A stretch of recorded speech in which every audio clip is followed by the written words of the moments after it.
Hello दोस्तों, मैं देव जायसवाल आपके अपने यूट्यूब चैनल देव स्टडी जोन में आपका स्वागत है। आज हम लोग क्वांटम संख्या के बेस पर, जो इसके पहले मैंने 2 वीडियो करा दिया है, एक क्वांटम संख्या के प्रकारों को क्वांटम संख्या क्या है इसको मैंने कराया था, और जो सेकंड वीडियो थी क्वांटम संख्या पर, इस पर मैंने उसके बेस पर कुछ क्वेश्चन कराया था। अब मैं आज जो क्वेश्चन बचे हुए थे उन्हीं क्वेश्चनों को मैं पूरा कराऊंगा। सबसे पहले हम लोग देख लिए थे क्वांटम संख्या क्या है, क्वांटम संख्या के प्रकार भी देख लिए थे। 4 प्रकार की क्वांटम संख्या हमने देखा था।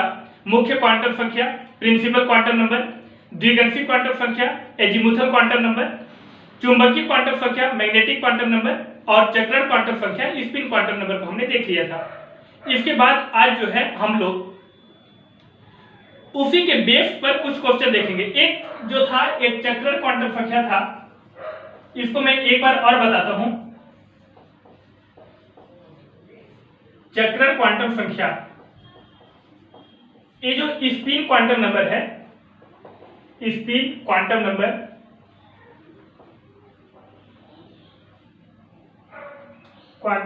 नंबर, ये जो हम लोगों का चक्रण क्वांटम संख्या है, इसको आप याद रखेंगे कि जो इलेक्ट्रॉन है, इलेक्ट्रॉन अपनी कक्षा में गति करने के साथ साथ, जैसे कि मान लीजिए एक परमाणु है, इस परमाणु में इलेक्ट्रॉन यहां पर घूमता है, अपनी कक्षा में क्या करता है, घूमते रहता है। तो इलेक्ट्रॉन जो होता है, चक्रण क्वांटम संख्या को अच्छे से समझेंगे कि इलेक्ट्रॉन अपनी कक्षा में गति तो करता है, और गति करने के साथ साथ वह अपने अक्ष पर भी क्या करता है, घूमते रहता है। हमेशा ये गति तो कर रहा है, लेकिन ये इसी अक्ष पर हमेशा क्या करता रहता है, घूमते रहता है। तो इलेक्ट्रॉन जो होता है, चक्रण क्वांटम संख्या में याद रखें कि इलेक्ट्रॉन अपनी कक्षा में गति करने के साथ साथ अपनी अक्ष पर भी क्या करता रहता है, घूमता रहता है। याद रखेंगे, मतलब इलेक्ट्रॉन का जो चक्रण है वह क्वांटीकृत है, अतः इसे चक्रण क्वांटम संख्या के नाम से भी जाना जाता है। यदि ये जो इलेक्ट्रॉन है, इलेक्ट्रॉन यदि ऐसा घूम रहा है, मतलब क्लॉकवाइज घूम रहा है, दक्षिणावर्त दिशा में घूमता है यदि इलेक्ट्रॉन, तो ऐसी स्थिति में इस चक्रण क्वांटम संख्या का मान होता है +1/2, और इसका जो चिन्ह है, जो साइन है, उसको ऐसा दिखाया जाता है।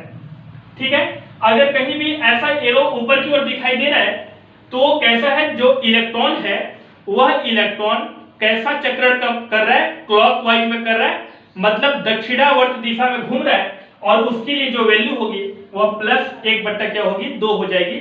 और यदि इलेक्ट्रॉन ऐसा घूमे, एंटी क्लॉकवाइज में घूमे, तो एंटी क्लॉकवाइज में जब इलेक्ट्रॉन घूमे तो ऐसी स्थिति में उस चक्रण क्वांटम संख्या का मान होता है -1/2 होता है, और इसके लिए जो साइन है, जो चिन्ह है, उसके लिए ए वाले चिन्ह का यूज किया जाता है। इस प्रकार क्या होता है, चक्रण क्वांटम संख्या। अब इसके बेस पर और क्वेश्चन कुछ करा देता हूं, एक क्लियर हो गया होगा चक्रण क्वांटम संख्या। आप याद रखिए कि इलेक्ट्रॉन जो है वो घूमने के साथ साथ, घूमता मतलब गति तो करता ही है, गति करने के साथ साथ अपने अक्ष पर भी घूमता है, अतः इलेक्ट्रॉनों का चक्रण जो है क्वांटीकृत है, इसीलिए इसे चक्रण क्वांटम संख्या के नाम से भी जाना जाता है।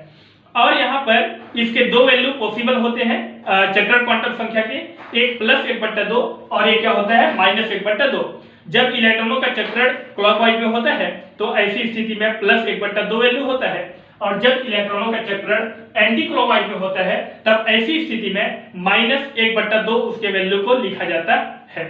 ठीक है, इतना क्लियर करके रखेंगे। अब जो है इसके बाद देखेंगे कि इतना तो हो गया। अब इस बेस पर कुछ क्वेश्चन देखते हैं। जैसे मान लीजिए क्वेश्चन पूछा गया है कि यदि n =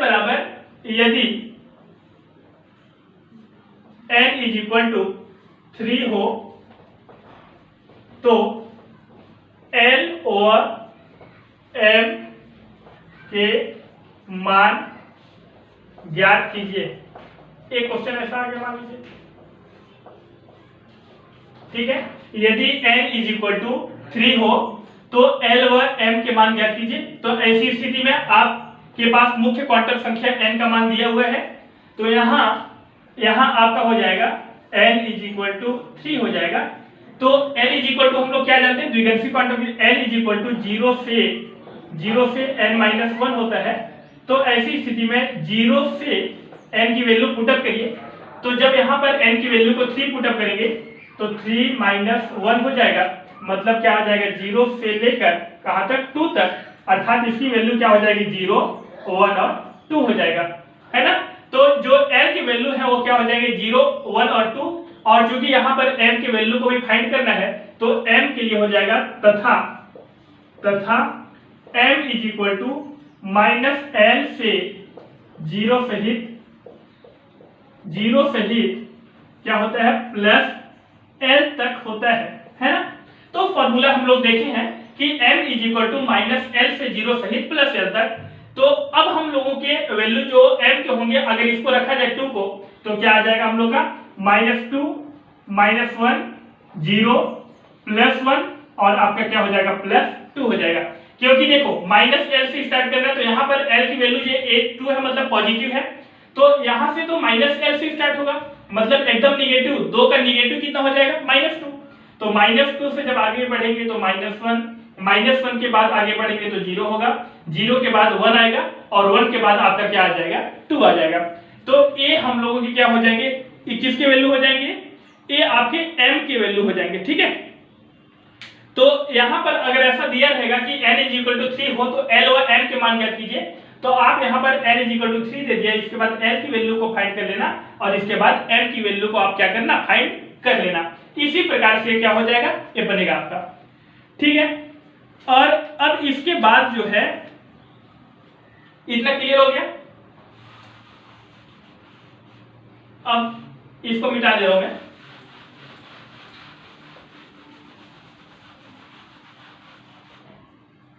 अगर पूछेगा कि 2s1 के चारों क्वांटम संख्या के मान ज्ञात कीजिए, 2s1 के चारों क्वांटम संख्या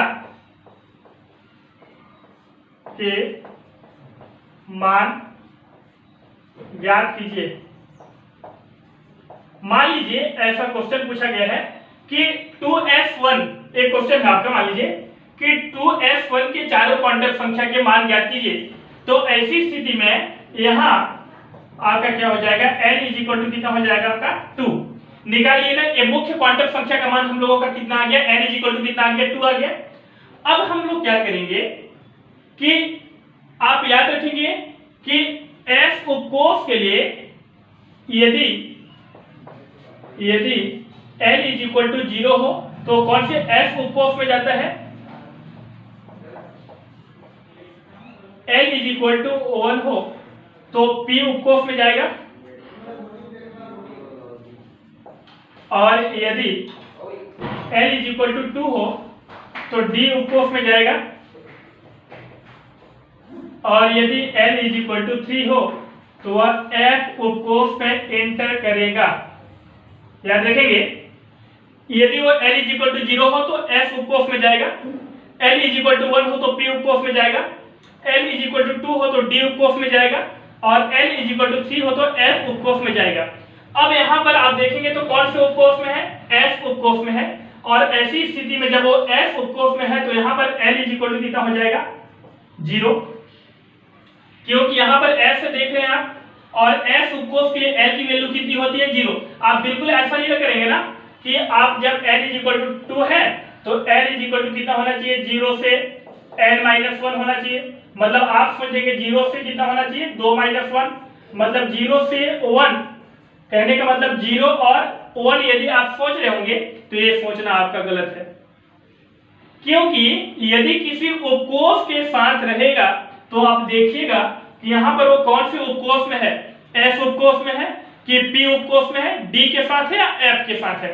जिसके साथ भी रहेगा इन चारों में से मिलान करना आप, यदि वो s के साथ रहेगा तो l की वैल्यू 0 होगी, p उपकोष के साथ होगा तो l की वैल्यू वहां पर 1 हो जाएगी, और d उपकोष के साथ रहेगा तो l की वैल्यू कितनी हो जाएगी 2 हो जाएगी, और यदि वो f उपकोष के साथ रहेगा तो l की वैल्यू वहां पर कितनी हो जाती है l इज इक्वल टू 3। लेकिन हम लोग इस क्वेश्चन में जब देखते हैं तो ये s उपकोष के साथ था, तो अपोज से l इक्वल टू 2 तो था यहाँ पर, लेकिन l इज इक्वल टू कितना हो जाएगा यहाँ पर 0 हो जाएगा। और अब यहाँ पर m इज इक्वल टू भी क्या होता है, फॉर्मूला होता है -l से 0 सहित प्लस l तक एक फॉर्मूला होता है। तो ऐसी स्थिति में हम लोग का m इज इक्वल टू क्या आ जाएगा 0 आ जाएगा। और चूंकि s जो कक्षक होता है, इस s कक्षक एक कक्षक होगा, इसमें दो, किसी भी कक्षक में मैक्सिमम कितने इलेक्ट्रॉन हो सकते हैं, दो, एक क्लॉकवाइज होता है और दूसरा क्या होता है एंटी क्लॉकवाइज है। तो इसमें तो एक ही इलेक्ट्रॉन है, मतलब कैसे एंटर किया है क्लॉकवाइज में, और क्लॉकवाइज में जो वैल्यू होंगे तो n l m s के वैल्यू देखो ऊपर की ओर है। और इसके पहले मैंने अभी थोड़ी देर पहले कहा था कि यदि ऐसा दिखाई दे मतलब वह क्लॉकवाइज में चक्रण कर रहा है, और ऐसी स्थिति में उसके वैल्यू कैसे होते हैं +1/2। तो यहाँ s बराबर कितना हो जाएगा +1/2 हो जाएगा। इस प्रकार ऐसे क्वेश्चन भी क्या हो गए क्लियर हो गए। अब कोई भी क्वेश्चन नहीं बचने चाहिए, इससे संबंधित क्वेश्चन जो है वो किसी भी हालत में बनने चाहिए, ठीक है। और नेक्स्ट जो होगा वो केमिस्ट्री के अगले पार्ट होंगे, तो उसका इंतजार करिए और आप अच्छे से इसको क्लियर करके रखिए, नोट्स बनाइए, ठीक है। और उसको बार बार क्या करिए रिवीजन कीजिए, ये सारे कॉम्पिटिटिव एग्जाम में भी इस टाइप के क्वेश्चन आ सकते हैं, ठीक है। यदि आप चैनल पे नए हैं तो चैनल को सब्सक्राइब कीजिए, लाइक और शेयर भी कीजिए। Thank you.